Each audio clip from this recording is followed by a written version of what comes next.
Another important story to focus on: mulling a cess on sugar, simplification of returns and conversion of GSTN to a government entity. All this is expected to be on the agenda of the GST Council when it meets today.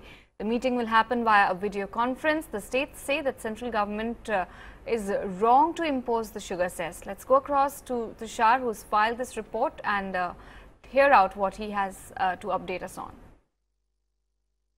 The GST Council is slated to meet via video conferencing in New Delhi, and even before that council meeting begins, the central government is already facing a stiff opposition from a number of state governments on the issue of two important agenda items which are to be taken up in meeting.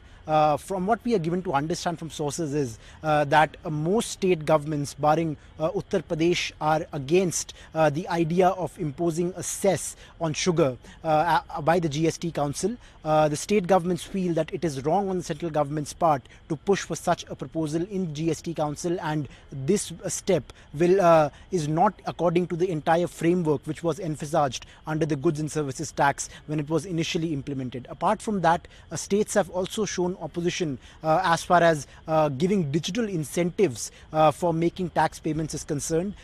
Remember, there was some talk of giving a sort of transactional and tax-related SOPs on making digital transactions, and state governments have also been reportedly opposing that particular move, which was going to be pitched in GST Council meeting. However, in both these cases, the final call still rests with the GST Council. Apart from that, on the agenda will be the conversion of the GSTN into a public holding company. Currently, the government owns 49% stake in GSTN, and from what we gather from sources is that the stake could go up to 100%, with central and state governments having a 50-50 share. Apart from that, return simplification is another major area which will be addressed in Council meeting. Remember, the GOM led by Bihar Finance Minister Sushil Modi had recommended a fusion model along with all the stakeholder comments to the GST Council. Remains to be seen what kind of a simplified return filing model emerges after the meeting.